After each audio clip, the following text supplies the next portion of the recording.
Hello, and welcome to another Telekinesis video. Today we're going to talk about the question, how close do you have to be to the object you want to move with your mind? And that is a very good question. Many people asked me that before, because you see me when I do telekinesis, I'm pretty much very close to the object. Like here, for example, my pen, I always move because I have a very special bond to this pen. It's like a very close friend to me, or like a family member. And like I said, I'm very close to the object because it's like the relationship which is important. Of course, when I love an object, I want to be very close to it. But the question is, how far away can you go physically with your body and still going to be able to do telekinesis? And for that, I want to do a little test. I'm actually going to leave the room. I'm going to go outside. I hope you still can see me through the window and the pen at the same time. And then I'm going to try to do telekinesis on this pen. And we'll see how that goes.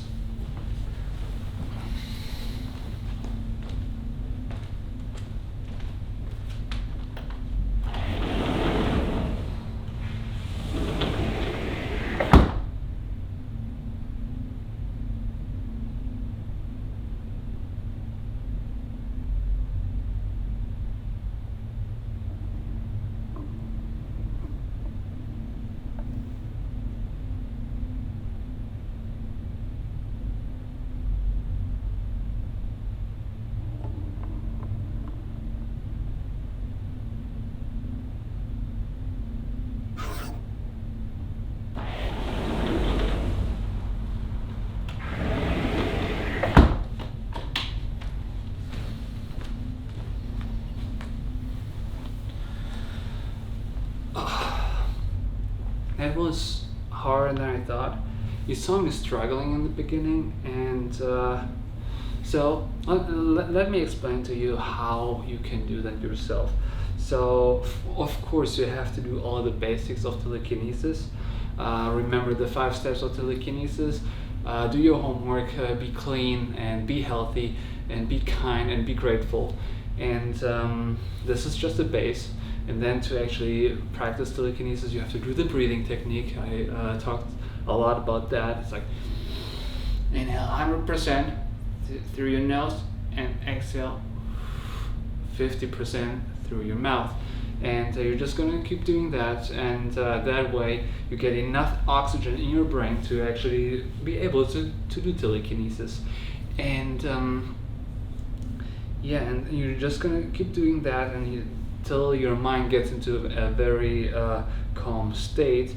And I recommend you close your eyes, because the farther away you are to the object, the more telekinesis becomes like running through a maze. Let me explain to you what I mean by that. When I close my eyes, it doesn't matter how far I am into the object. I see a maze. When I'm very close to the object, the maze is very simple. I see the object, I see myself, and I know how to get to the object. I see it. But the farther away I step away from the object, the more complex and complicated the maze becomes. And then the farther away I am, the harder it gets to see and walk through the maze to actually get to the object. And then eventually, if you find it, then you're going to be able to move it just the way you are when you are very close to the object. And that's why it takes a little longer to prepare. And I struggled there in the beginning, but eventually I had the same abilities, the same strength as if I was right next to the object. I know there was a lot, and I hope it's not too complicated. I really hope that the way I explain it makes sense to you. If not, please let me know in the comments below. I'm here to help you, and yeah, have a good day.